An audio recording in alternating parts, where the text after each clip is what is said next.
नमस्ते बच्चों, कैसे हो। मैं अनीता शर्मा, आपकी हिंदी टीचर, आज आपको सर्वनाम पढ़ाऊंगी। सर्वनाम, जिसे इंग्लिश में प्रोनाउन भी कहते हैं।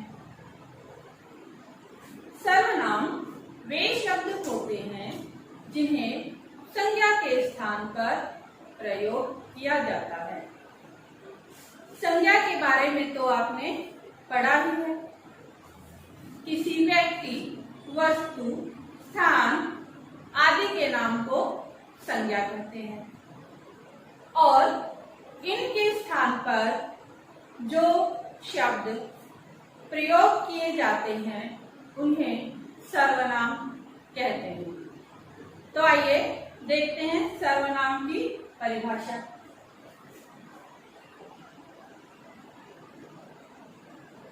सर्व का अर्थ है सब और संज्ञा का अर्थ है नाम। तो इसी तरह सर्वनाम का अर्थ है सबका नाम।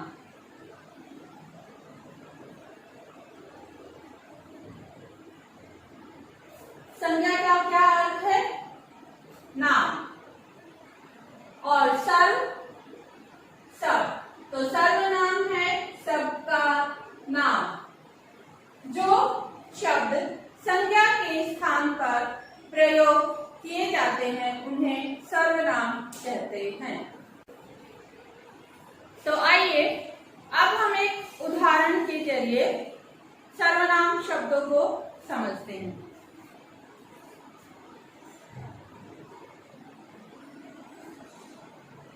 उदाहरण जैसे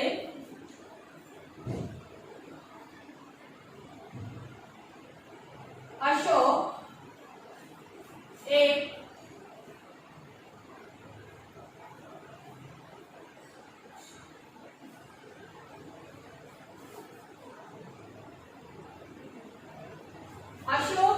अच्छा लड़का है।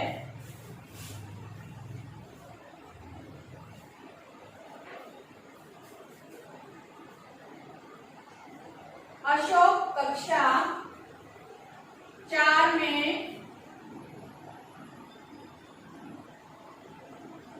पढ़ता है।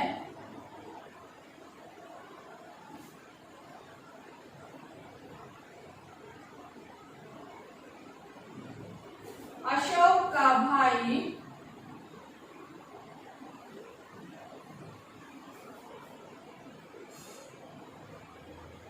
कक्षा 8 में पढ़ता है।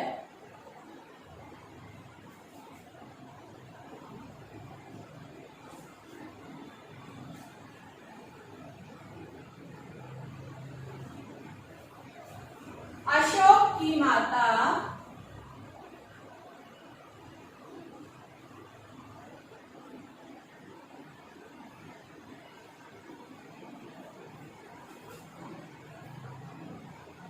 एक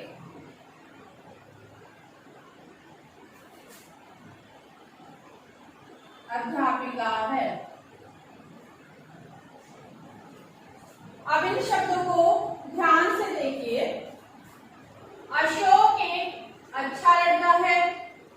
अशोक कक्षा 4 में पढ़ता है। अशोक का भाई कक्षा 8 में पढ़ता है। अशोक की माता एक अध्यापिका है। इन वाक्यों में अशोक अशोक अशोक बार बार आया है, तो जिनसे ये वाक्य पढ़ने में थोड़े अटपटे लगते हैं। आइए अब इन वाक्यों को दूसरे तरह से पढ़ते हैं। अशोक एक अच्छा लड़का है। वह कक्षा 4 में पढ़ता है। उसका भाई कक्षा 8 में पढ़ता है। उसकी माता एक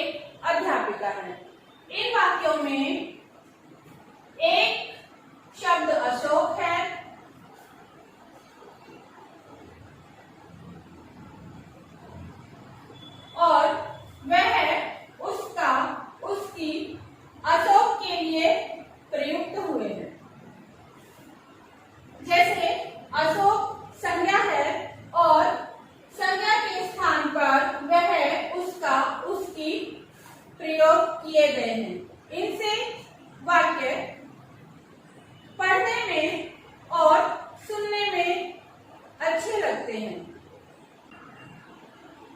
तो इसी प्रकार सर्वनाम की परिभाषा है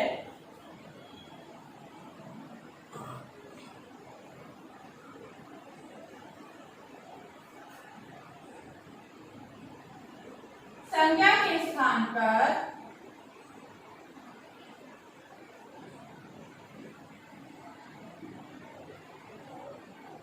प्रयोग होने वाले शब्द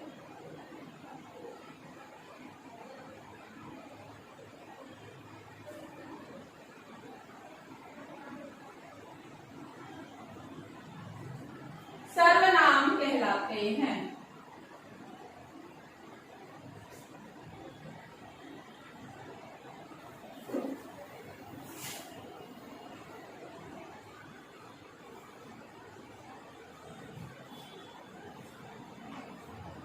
तो बच्चों, सर्वनाम की परिभाषा क्या है? संज्ञा के स्थान पर प्रयोग होने वाले शब्द सर्वनाम कहलाते हैं। जैसा कि आपने उदाहरण में देखा, वह, उसका, उसकी हमने संज्ञा के स्थान पर प्रयोग किए थे। तो उन वाक्यों में संज्ञा क्या थी? अशोक। तो आइए हम इस चित्र के जरिए सर्वनाम को और अच्छे से समझते हैं। मोहित ने मोहित के भाई से कहा कि मोहित की माँ से पूछकर कल मोहित के दोस्त के घर जाएगा। अब आइए हम सर्वनामों का प्रयोग करके इन वाक्यों को दोबारा से समझते हैं। मोहित ने अपने भाई से कहा कि वो माँ से पूछकर कल अपने दोस्त के घर जाएगा। अब इन वाक्यों में एक शब्द मोहित है और उसके स्थान पर जो प्रयोग हुआ है वो सर्वनाम है। तो बच्चों, सर्वनाम के 6 भेद होते हैं। पुरुषवाचक सर्वनाम, निश्चयवाचक सर्वनाम, अनिश्चयवाचक सर्वनाम, प्रश्नवाचक सर्वनाम, संबंधवाचक सर्वनाम और निजवाचक सर्वनाम। अब हम समझेंगे पुरुषवाचक सर्वनाम। जिन सर्वनाम शब्दों का प्रयोग बोलने वाले, सुनने वाले या अन्य व्यक्ति के लिए किया जाता है, वे पुरुषवाचक सर्वनाम कहलाते हैं। जैसे मैं, तुम, वह आदि। बच्चों, पुरुषवाचक सर्वनाम के 3 भेद होते हैं: उत्तम पुरुष, मध्यम पुरुष और अन्य पुरुष। तो बच्चों, आओ हम पढ़ते हैं उत्तम पुरुष। जिन सर्वनाम को बोलने या लिखने वाला अपने लिए प्रयोग करता है, उसे उत्तम पुरुष कहते हैं। जैसे मैं टीवी देखूंगा, हम 5वीं कक्षा के छात्र हैं, मेरा नाम अनिल है। तो बच्चों, इन शब्दों में मैं, हम, मेरा उत्तम पुरुष सर्वनाम है, क्योंकि इनमें सबने अपने बारे में बताया है।